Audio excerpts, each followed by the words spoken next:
NCERT को cover करने के बाद हमें जाना है नीट के लेवल पर, फिर हॉट्स और फिर मेंस के क्वेश्चन करेंगे। तो जिन जिन बच्चों को अंडर 100 रैंक लानी है, नीट में टॉप रैंकर बनना है, वो सारे के सारे यहाँ आ जाओ। सुकून से पढ़ाऊँगा, बहुत जल्दी नहीं मचाऊँगा, बहुत आराम आराम से पढ़ना है आप लोगों को भी, क्योंकि जो लोग बहुत हाई रैंक पे जाते हैं वो लोग बहुत आराम आराम से डिटेल में पढ़ते हैं। तो बच्चों शुरू करते हैं डायमेंशन एनालिसिस। डायमेंशन एनालिसिस का ये लेवल 1 है, जिसमें हमें एनसीईआरटी पढ़नी है और एनसीईआरटी को पूरा का पूरा कवर करना है। तो बच्चों डायमेंशंस कहाँ से आई और डायमेंशन कैसे आई, इसको समझने से पहले हमें समझना पड़ेगा what is system international. System international जो है उसने बताया देयर आर 7 फंडामेंटल यूनिट्स। उसने बताया कि 7 फंडामेंटल यूनिट्स हैं and there are 2 supplementary units. तो आपके पास कुल मिला के 7 तो फंडामेंटल यूनिट्स हैं and there are 2 supplementary units. पहले इन यूनिट्स को पढ़ते हैं टेबल की फॉर्म में। यहाँ पर लिखेंगे हम physical quantity,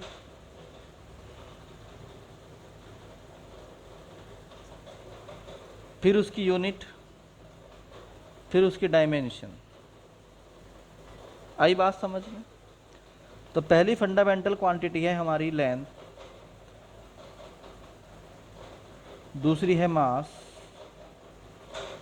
third one is time, fourth one is electric current, fifth is amount of substance,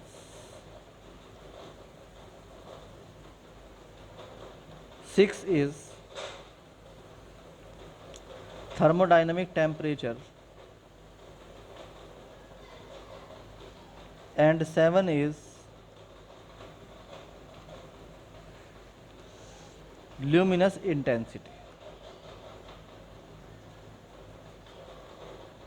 ये है हमारी 7 फंडामेंटल फिजिकल क्वांटिटीज। लेंथ की यूनिट होती है मीटर, आप सब जानते हैं, और उसको स्मॉल m से शो करते हैं।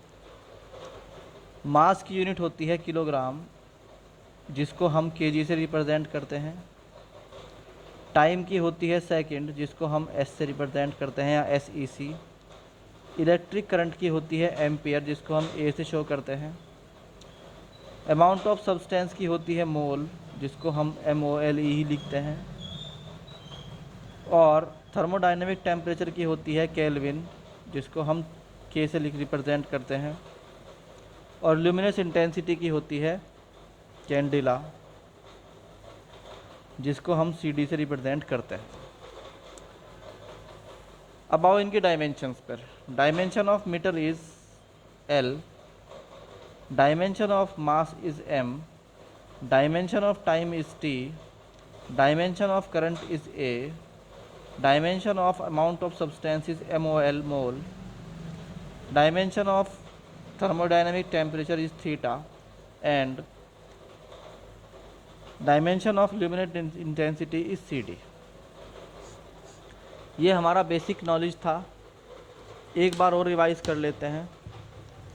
हमारे पास कितनी फंडामेंटल क्वांटिटीज़ हैं? There are 7 fundamental quantities. उनमें लेंथ है, मास है, टाइम है, इलेक्ट्रिक करंट है, अमाउंट ऑफ सब्सटेंस है, थर्मोडायनेमिक टेम्परेचर है और ल्यूमिनस इंटेंसिटी है। फिर उसकी यूनिट पड़ी, तो लेंथ की यूनिट थी मीटर और उसकी डायमेंशन थी L, मास की थी किलोग्राम और उसकी डायमेंशन थी M, टाइम की सेकंड और उसकी डायमेंशन T, इलेक्ट्रिक करंट की एम्पियर, उसकी dimension A, amount of substance की यूनिट मोल और उसकी dimension MOL, thermodynamic temperature kelvin और उसकी डायमेंशन थीटा, ल्यूमिनस इंटेंसिटी की यूनिट कैंडिला और उसकी dimension CD। It is our complete information about the fundamental units and their dimensions। अब आते हैं बच्चों सप्लीमेंट्री यूनिट्स पर। सप्लीमेंट्री यूनिट्स मैंने आपको कितनी बताई थी? There are 2 supplementary units. There are 2 supplementary units. One is radian. पहली क्या है बच्चों? इसमें रेडियन है।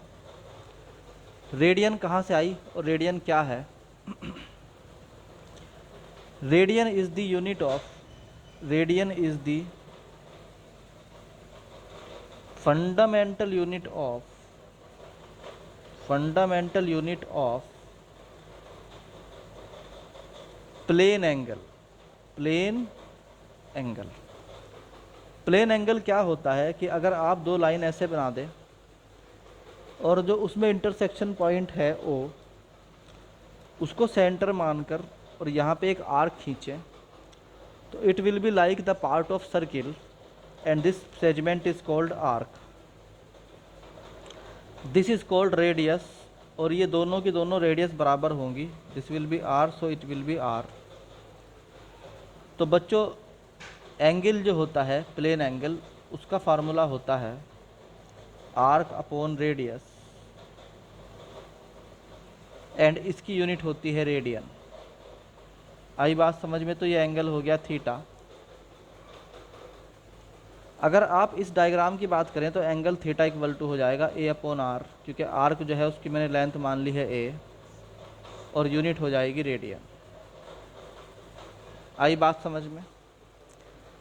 Now we take if a equal हो जाए आर के, तो थीटा हो जाएगा 1 रेडियन, और यहीं से डेफिनेशन आती है रेडियन की। तो बच्चों रेडियन क्या हुआ? 1 radian is the angle subtended by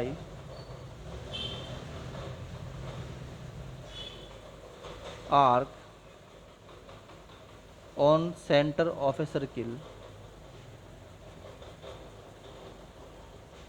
whose length is equal to radius of circle. ये बात समझ में आई बच्चों आपके? तो इस कंडीशन में हमने रेडियन को समझा। अब मान लीजिए कि सर्किल कंप्लीट होता, तो कंप्लीट सर्किल में जो टोटल एंगल होता है दैट इज़ 2 पाई, यानी कि 360 डिग्री। वो कैसे आया उसको समझना है आपको। थीटा इक्वल टू होता है आर्क अपॉन रेडियस। तो ये पूरा सर्किल जो होता है उसकी आर्क होती है, यानी उसकी लंबाई होती है 2 pi R, over radius are है, आर से आर चला गया, इट बिकम 2 पाई। तो पूरा सर्किल जो होता है वो सेंटर पे 2 पाई रेडियन का एंगल सबटेन करता है। अगर हम हाफ सर्किल की बात करें तो हाफ सर्किल जो होगा वो कितना एंगल बनाएगा? तो थीटा होता है आर्क अपॉन रेडियस, और हाफ जो सर्किल होता है उसकी जो रेडियस, उसकी जो लंबाई होती है circumference, that is pi r, और रेडियस तो आर है ही, तो आर से आर गया, दैट इज़ पाई रेडियन। जिन बच्चों को नहीं मालूम मैं उनके लिए बता रहा हूँ कि 180 डिग्री इक्वल होता है पाई रेडियन के। सो यहाँ पर आप 2 पाई की जगह 360 भी लिख सकते हैं, और यहाँ पर आप पाई की जगह 180 डिग्री भी लिख सकते हैं। That is the required information. अगर कोई सर्किल क्वार्टर में है और ये एंगल थीटा है, तो ये जो आर्क होगी ये हो जाएगी pi R upon 2, and in that case theta will be pi R over 2 R, तो आर से आर चला गया, that become pi by 2 radian, that is 90 degree.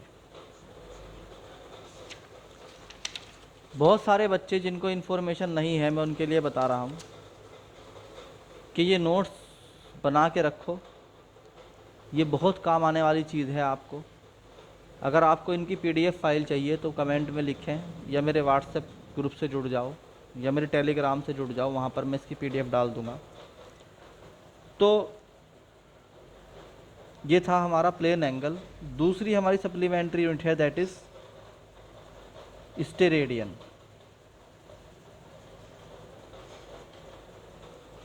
Steradian is the unit of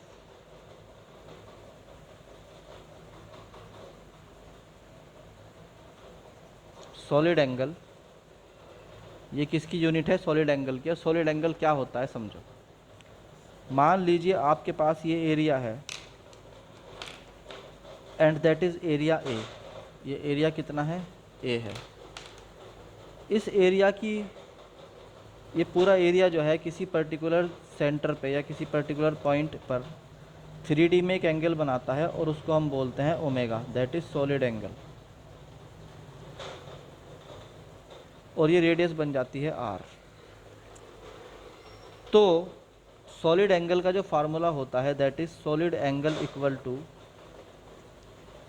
area over radius का square, और unit हो गई इसकी steradian. बात समझ में आई आपको? तो यहाँ पर आप ओमेगा इक्वल लिखेंगे ए ओवर आर स्क्वायर, और यूनिट को शॉर्ट में लिखते हैं एस टी आर। मान लीजिए आपके पास पूरा का पूरा स्फेयर है, और ये स्फेयर अपने सेंटर पे जो एंगल सबटेन करता है 3D में, वो हमें कैलकुलेट करना है। तो हम यहाँ पर लिखेंगे angle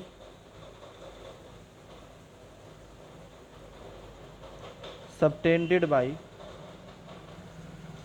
complete sphere on the centre is omega equal to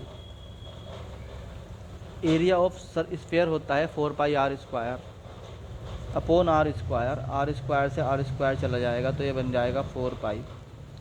अगर किसी बच्चे को याद नहीं है तो वो लिख ले कि एरिया ऑफ स्फेयर जो होता है that is 4 pi R square. So omega equal हो गया 4 पाई के। अगर आपको निकालना है angle subtended by semi sphere, यानी हाफ स्फेयर के, तो हाफ स्फेयर का एरिया कितना होता है ए, that will be 2 pi R square. So omega हो जाएगा 2 pi R square over R square, and that is equal to 2 pi. अगर आप मल्टीप्लाई करोगे 180 से तो 4 इंटू 180 डिग्री इक्वल आ जाएगा 720 डिग्री, एंड यहाँ पर आ जाएगा 2 into 180 degree that is 360 degree. Third is angle subtended by quarter sphere. तो क्वार्टर स्फेयर जो होता है उसका एरिया कितना होता है बच्चों? That is pi R square, and omega हो जाएगा pi R square over R square. R square से आर स्क्वायर चला गया तो पाई बचा, दैट इज़ 180 डिग्री। अगर आपके पास क्वार्टर में एक स्फेरिकल सरफेस है तो वो यहाँ पर जो एंगल सबटेन करता है दैट इज़ 180 डिग्री। ये बारीक बहुत छोटे छोटे इन्फॉर्मेशंस हैं, इनके बगैर आप चल भी नहीं सकते फिज़िक्स में, इसलिए इनको स्किप मत करें। तो अभी हमारा डायमेंशन का चैप्टर चल रहा है, और डायमेंशन में हमने पढ़ ली हैं 7 fundamental units and 2 supplementary units. अब आते हैं हम डेराइव्ड यूनिट्स पर। Derived units and derived dimensions. ठीक है, तो डेराइव्ड यूनिट्स और डेराइव्ड डायमेंशन वो हैं जो फंडामेंटल यूनिट्स से मिलके बनी होती हैं। तो we say that the units that's are made up of fundamental units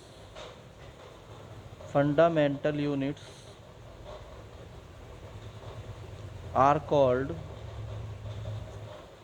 derived units। देखो भाई, बड़े सुकून के साथ पढ़ा रहा हूँ ताकि आपके दिमाग में सारी बात घुस जाए, तो कोई एक्सपेक्ट ना करे तो लेक्चर छोटा होगा। मैं पहले ही बोल के चल रहा हूँ कि जिनको सिर्फ टाइम पास करना है वो कहीं और जाके पढ़ें। यहाँ पर बहुत मेहनत के साथ उन बच्चों को पढ़ाया जा रहा है जो बच्चे नीट में, आईआईटी में टॉप रैंकर बनना चाहते हैं। तो इसमें बहुत ध्यान से पढ़ें, बहुत डिटेल में पढ़ाया जाएगा। मैं पहले ही बोलता हूँ कि जिसको आराम से पढ़ना है, शॉर्टकट सीखना है, वो कहीं और जाए। मैं तो बहुत आराम से और बहुत डिटेल में पढ़ाऊँगा। तो units that are made up of fundamental units are called derived units, यानी ये यूनिट्स जो होती हैं वो बनती हैं फंडामेंटल 7 फंडामेंटल यूनिट्स से। इसमें से आइए नंबर 1, फॉर एग्ज़ाम्पल आपका जो है एरिया है। तो एरिया के बारे में एक बात ध्यान रखो, चाहे वो सर्किल का एरिया हो पाई आर स्क्वायर, चाहे वो रेक्टेंगल का एरिया हो ए इंटू बी, चाहे वो किसी का भी एरिया हो, सभी की यूनिट होती है मीटर का स्क्वायर। और अगर यूनिट है मीटर का square, then dimension will be L का पावर 2। हमें कई बार बुक्स में एम और एल को इंक्लूड करना ज़रूरी रहता है और एम और एल हमारे पास है नहीं, या टी। तो हमें जो क्वांटिटी नहीं होती उसकी पावर 0 करके लिखना पड़ता है। तो ये हो जाएगा m की पावर 0, l की पावर 2 और t की पावर 0। इस तरह से हम क्या लिख सकते हैं, इसको डायमेंशन को लिख सकते हैं। Number 2, volume. वॉल्यूम जो होता है वो हमेशा उसकी यूनिट होती है मीटर की पावर 3, यानी मीटर का क्यूब। सो उसकी डायमेंशन हो जाएगी l की power 3। It can also be written as m की पावर 0, l की पावर 3 एंड t की पावर 0। फॉर एग्ज़ाम्पल आपके पास स्पीड है या वेलोसिटी है, हालांकि ये दो अलग अलग डिफरेंट क्वांटिटीज़ हैं, मगर दोनों में ही जो यूनिट आती है वो क्या आती है, मीटर पर सेकंड। मीटर की डायमेंशन होती है l और t की टाइम की डायमेंशन होती है t। So it become lt की पावर -1। इसी तरह से हमारे पास होता है एक्सेलरेशन। एक्सेलरेशन जो होता है it is equal to delta v over delta t, यानी इसकी यूनिट होती है metre per second square. So we can write it L T की पावर -2। 5(1) is force. फोर्स होता है m में और उसकी यूनिट होती है kilogram metre per second square. So we can write m l t -2। ये सारी डायमेंशन हैंड टू हैंड याद करते जाओ। आपके पास इसका कोई दूसरा ऑप्शन नहीं है कि आप इन्हें समझे ना या याद ना करें। अगर आपको पढ़ना है, वाकई में पढ़ना है, तो इसी तरह पढ़ना पड़ेगा। 6th is energy. कोई भी एनर्जी का फार्मूला याद हो आपको, 1/2mv² है जैसे, तो जो नंबर्स होते हैं उनकी डायमेंशन नहीं होती, तो वो होता है आपका m की पावर। m का तो डायमेंशन m हो गया, या पहले यूनिट लिखेंगे तो हम कहेंगे किलोग्राम मीटर स्क्वायर पर सेकंड स्क्वायर, जिसको हम जूल भी कहते हैं। तो किलोग्राम की तो आ गई, यानी मास की तो आ गई m, और ये आ गई l t की पावर -1 की पावर 2। तो ये आ गया m l स्क्वायर t -2। अब एक बात ध्यान रखना, अगर आपको एंटायर द फिज़िक्स कहीं पर भी, इन एंटायर द फिज़िक्स, अगर आपको कहीं भी एक वर्ड लिखाई देता है लिखा हुआ एनर्जी, तो इसकी dimension m l square t -2 ही होगी, कोई और डायमेंशन इसकी हो ही नहीं सकती। ये बात ध्यान से समझ लेना कि फ़िज़िकल क्वांटिटी की जो डायमेंशन एक बार हो गई वही रहेगी। जैसे कि एक्सेलरेशन था, तो एक्सेलरेशन अगर ग्रेविटेशन भी है ना g, यानी ग्रेविटेशनल एक्सेलरेशन भी है, तब भी आपकी डायमेंशन एल टी की पावर माइनस के 2 ही रहेगी। ये ध्यान रखना बहुत अच्छी तरीके से। तो बच्चों आपने समझ लिया अच्छे तरीके से, इसको नोट आउट करते रहो रोक रोक के वीडियो को। अब आते हैं applications of the dimension. Application of the dimension में जो यूनिट कन्वर्जन वाला है वो बहुत इंपॉर्टेंट नहीं है, इसलिए जो 2 हैं वही मैं कराऊंगा, वही ज़्यादा इंपॉर्टेंट है और उन्हीं में से हमेशा क्वेश्चन आया है। उससे पहले हमें समझने पड़ेंगे some rules of dimension. Rules of dimension समझने होंगे। पहला रूल है बच्चों कि जो मैथमेटिकल फिगर्स होती हैं, मैथमेटिकल फिगर्स जो होती हैं आपकी, लाइक एंगल होता है थीटा, जैसे प्लेन एंगल था, सॉलिड एंगल था, चाहे एंगल प्लेन हो या सॉलिड हो, इनकी डायमेंशन नहीं होती, they do not have dimension. दूसरी बात, अगर आपके पास नंबर्स हैं तो नंबर्स चाहे कोई से भी हों, नेचुरल नंबर हों, होल नंबर हों, इंटीजर्स हों, या रेशनल नंबर हों या इरेशनल नंबर हों, किसी की भी डायमेंशन नहीं होती। पाई क्या है? Pi is the ratio of circumference to diameter. Circumference अपने आप में एक लेंथ है, इसकी यूनिट क्या हो गई? मीटर। डायामीटर भी क्या है? लेंथ है, उसकी भी यूनिट क्या हो गई? मीटर। इसलिए ये यूनिट से यूनिट कट जाती है, तो ना तो पाई की कोई यूनिट होती, अगर वो होती भी है तो वो रेडियन में होती है, जो कि सप्लीमेंट्री यूनिट है, और सप्लीमेंट्री यूनिट्स जो होती हैं उनकी डायमेंशन नहीं होती। So it is dimension less. हम लिखते हैं m की पावर 0, l की पावर 0 और t की पावर भी 0। ये रूल नंबर 1 था। Rule number 2 is the trigonometric ratio जो होते हैं, ट्रिग्नोमेट्रिक रेशोज़ जैसे कि sine theta, cos theta, tan theta, cosec theta, cot theta और cot theta, they do not have dimension. Do not have dimensions. अब उसकी वजह क्या है? देखो, मान लीजिए एक ट्रायंगल है, तो ट्रायंगल में मान लीजिए ये वाला एंगल थीटा है, तो इसके सामने वाला जो लाइन होगी दैट विल बी परपेंडिकुलर, इसके साथ वाली लाइन जो होगी that will B base, and that will B hypotenuse. ये तीनों ही लंबाइयाँ हैं, लेंथ हैं, दैट्स वाई इनकी सबकी यूनिट होगी मीटर। अगर आप साइन थीटा निकालते हैं तो वो परपेंडिकुलर अपॉन हाइपोटेनियस होता है, तो उसकी यूनिट होगी metre over metre, and it will become dimensionless. In the same way सारे के सारे रेशोज़ जो हैं वो क्या होंगे? डायमेंशन लेस होंगे। तीसरी बात, if there is a relation, अगर कोई रिलेशन है, देन ऑल टर्म्स, जितनी भी उसके अंदर टर्म्स हैं, मस्ट हैव सेम डायमेंशन। उन सब के डायमेंशन सेम होने चाहिए। For example, if you have a equal to b square plus c, then dimension of a will be equal to dimension of b square will be equal to dimension of c। ये rule है कि किसी भी relation में जितने भी terms हैं उनकी डायमेंशन ठीक होनी चाहिए, इक्वल होनी चाहिए। अगर वो इक्वल नहीं आ पा रही तो वो डायमेंशनली इनकरेक्ट होगा और वैसे भी इनकरेक्ट होगा। फोर्थ वन इज़, जो कि बहुत इम्पोर्टेंट है, if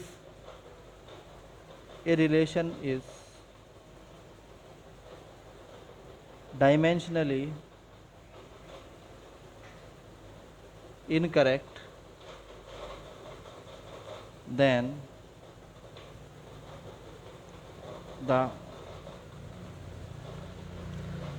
it is not, then it will be incorrect। वो हमेशा incorrect ही होगा। but if a relation is dimensionally correct, dimensionally correct then it does not mean that, इसका मतलब नहीं है कि वो इट विल बी करेक्ट, कि वो करेक्ट ही होगा। हो सकता है डायमेंशनली करेक्ट हो मगर वैसे गलत हो। तो हर तरह की पॉसिबिलिटी है। अब एप्लीकेशंस ऑफ डायमेंशन पे आते हैं, और मैंने जैसे आपको बताया था कि एप्लीकेशंस ऑफ डायमेंशंस में अभी हम दो डिस्कस करेंगे। Applications of dimension, application of dimensions में पहला है टू एस्टेब्लिश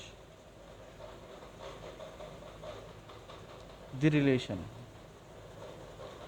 किसी रिलेशन को एस्टेब्लिश करना, ये हमारा पहला रूल है, पहला एप्लीकेशन है।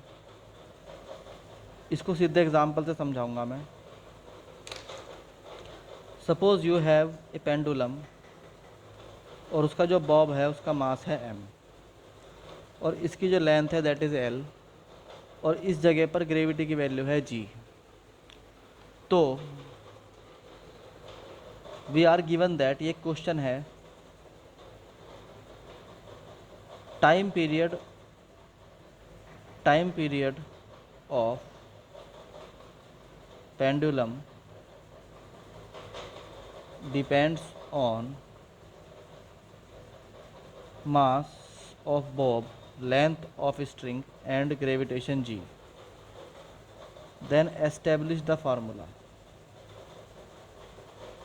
तो आपको बताना है कि एस्टेब्लिश करो फार्मूला क्या होगा। सबसे पहले step number 1, right such that, जो आपसे फिजिकल क्वांटिटी पूछी गई है वो लिखो, उसकी प्रोपोर्शनलिटी में उन सब को ले आओ जो बाकी दिया गया है। जैसे m दिया गया है, l दिया गया है और g दिया गया है, इन तीनों को मल्टीप्लाई में ले आओ और अपनी ही तरफ से इनकी पावर्स मान लो a b c। Now step number 2, कि इस प्रोपोर्शनलिटी को हटाओ और एक कांस्टेंट लगा दो k इंटू m की पावर होगी a, l की पावर होगी b और g की पावर होगी c। यहाँ पर इसे इक्वेशन नंबर 1 मानो, और ये जो कांस्टेंट है वो आपने खुद लिया है। That's why you will have to write कि k क्या है, k is the dimensionless constant. ये एक डायमेंशनलेस कांस्टेंट है। Now step number 3, put all the dimensions, सारी के सारे डायमेंशंस को आपको पुट करना है। तो जो स्टेप नंबर 3 है उसमें लेफ्ट हैंड साइड में dimension of t is t, क्योंकि ये टाइम पीरियड है तो उसकी t ही होगी। k इज़ डायमेंशन लेस, तो इसकी डायमेंशन नहीं होगी। मास की डायमेंशन m ही होगी तो उसकी पावर a लिख दी। लेंथ है l तो उसकी पावर b लिख दी। और g क्योंकि ग्रेविटेशनल एक्सेलरेशन है और एक्सेलरेशन की जो डायमेंशन होती है दैट इज़ l t की पावर -2, उसकी पावर c लिख दी। अब हमें क्या करना है, इसको थोड़ा और तरीके से लिखेंगे कि जहाँ पर डायमेंशन है वो ठीक है। यहाँ पर लिख दीजिए m की पावर 0, l की पावर 0, t की पावर 1, क्योंकि यहाँ पर m और l तो थे नहीं, तो हमें m और l की पावर 0 लिखनी पड़ेगी। वो इक्वल हो जाएगा। देखो अब यहाँ पर इकट्ठी करो, m की डायमेंशन सिर्फ यहाँ पर है और कहीं तो है नहीं, तो हम m की पावर लिख देंगे a। l की डायमेंशन यहाँ भी है, यहाँ भी है, यहाँ से l की डायमेंशन आपको b मिलेगी और यहाँ से c मिलेगी, b प्लस c हो गया। और t की डायमेंशन अंदर तो -2 है, बाहर c है, तो ये हो जाएगी -2c। अब आपको क्या करना है स्टेप नंबर 4 में, स्टेप नंबर 4, और यहाँ पर आपको करना है comparison, compare the dimension of both sides, compare the dimension of both sides. जब आप दोनों तरफ के डायमेंशन को कंपेयर करेंगे तो आपको मिलेगा a की वैल्यू, यहाँ पर देखो m की पावर यहाँ पर a है और यहाँ पर 0 है, तो a की वैल्यू आपको मिलेगी 0। इस बात को बॉक्स में कर लें क्योंकि आपको है ना फाइनली अगर a b c में किसी की वैल्यू मिलती है तो आपको वहाँ पर वैल्यू ऐसे लिख देनी है। l की पावर यहाँ है b प्लस c, यहाँ है 0 तो आप लिख दो b plus c equal to 0। यहाँ पर t की पावर है -2c और यहाँ पर t की पावर है 1, तो दोनों कंपेयर करोगे तो -2c की वैल्यू 1 आ गई। अब आप -2c को 1 के इक्वल रखोगे तो c की वैल्यू आएगी -1/2। इस बात को भी बॉक्स में कर लें क्योंकि हमारे दो वेरिएबल मिल चुके, अब तक दो पावर्स की वैल्यू मिल चुकी। अब ये उठा के हम यहाँ b प्लस सी में रख देते हैं c की वैल्यू, और जब यहाँ रखोगे तो ये आएगा b -1/2 equal to 0। So b की वैल्यू आ गई +1/2, क्योंकि 1/2 लेफ्ट में माइनस का है तो राइट में जाके प्लस का हो जाएगा। इस तरह हमारे पास a की वैल्यू भी आ गई, b की वैल्यू भी आ गई और c की वैल्यू भी आ गई। ये सारी वैल्यूज़ हमें पुट करनी है इस इक्वेशन नंबर 1 में। तो यहाँ हम कहेंगे put step number 4, step number 5, and that is put all the values in equation number 1। जब हम सारी वैल्यूज़ इक्वेशन नंबर 1 में रखेंगे तो वहाँ t इक्वल हो जाएगा k m की पावर 0, l की पावर 1/2 एंड g की पावर -1/2। यहाँ तक बात को ध्यान रखो। उसके बाद आ जाओ आगे। तो आगे हम चलते हैं।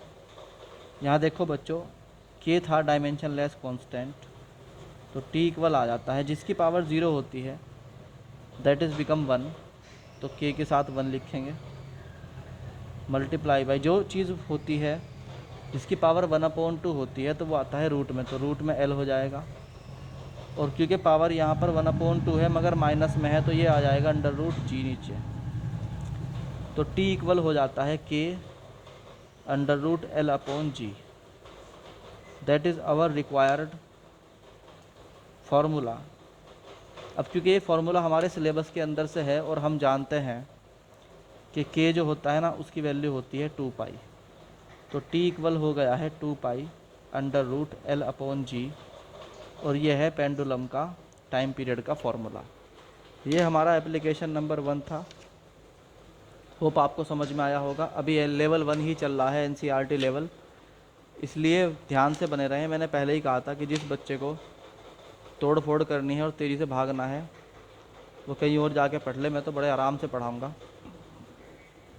बार बार आपको हो सकता है कई बार रिपीट भी करना पड़े, तो कोई प्रॉब्लम नहीं है, रिपीट भी करो, यानी वीडियो को रिपीट भी करो। अब आ जाओ एप्लीकेशन नंबर 2।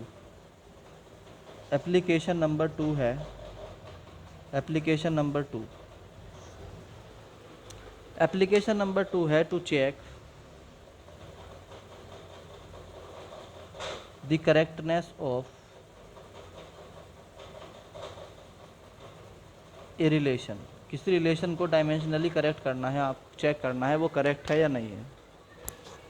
तो इसके लिए हम क्या करते हैं बच्चों, फॉर एग्ज़ाम्पल हमें कहा गया कि सपोज़ एक क्वेश्चन से ही करते हैं इसको।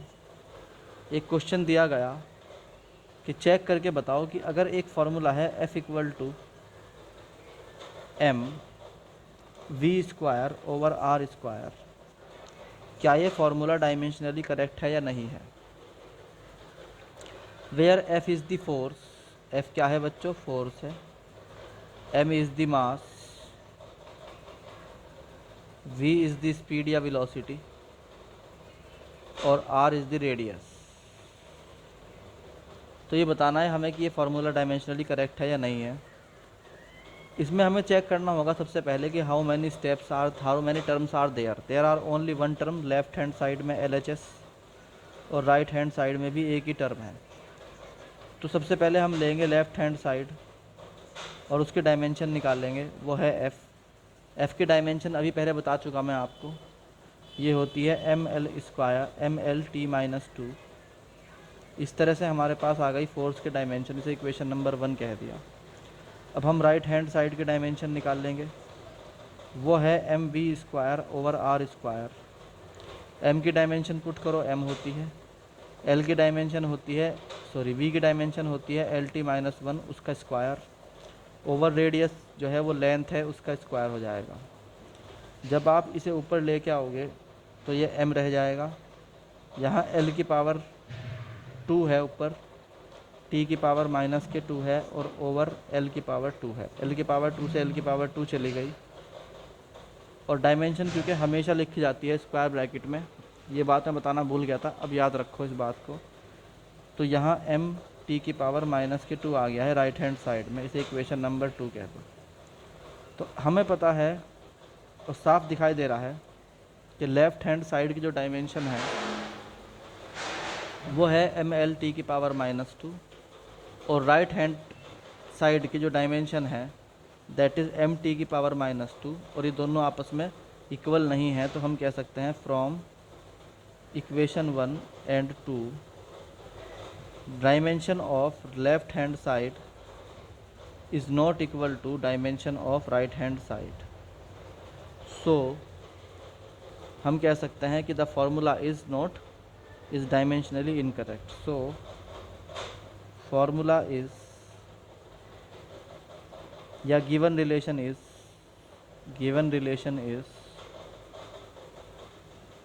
Dimensionally incorrect.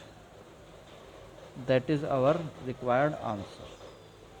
मान लीजिए आपको एक और क्वेश्चन दिया जाता है, उस क्वेश्चन में कहा गया कि s बराबर u t plus half A T square को डायमेंशनली चेक करके बताओ ये ठीक है नहीं है।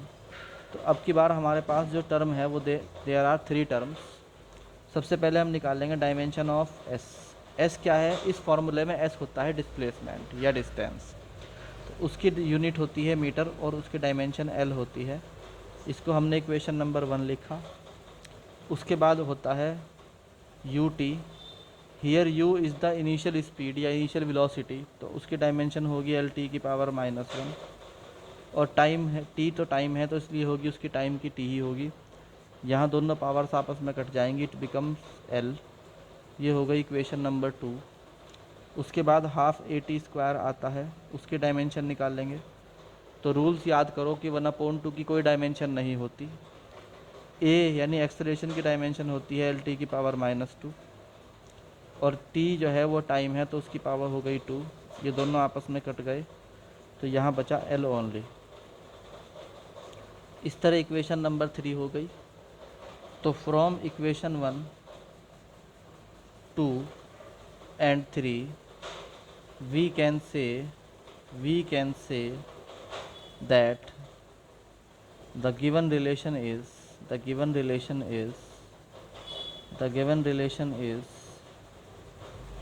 dimensionally correct।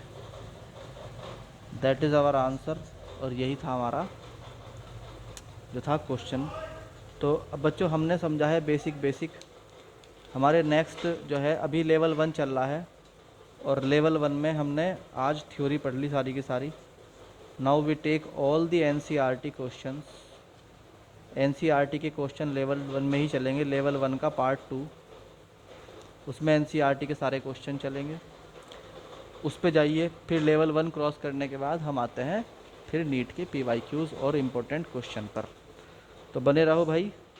एक बार फिर से याद कर लो कि आपको कितनी रैंक लानी है। आपकी रैंक जो है वो लेस देन कितनी होगी, 100 होनी चाहिए। यही टारगेट हमारा है, और इसी टारगेट को लेकर इस चैनल को ज्वाइन करिए, क्योंकि भैया अब की बार जो है ना, जो इस चैनल को ज्वाइन करेगा उसको बहुत बड़ा मिशन लेके चलना है। इसलिए इसमें जो है ना वो इनवाइटेड है जिसको टॉप रैंक पे सेलेक्ट होना है। अब की बार कोई ऐसी हरकत मत करना जिसकी वजह से आपका स्कोर 700 से कम रहे। तो आते हैं नेक्स्ट लेक्चर पे। Thank you.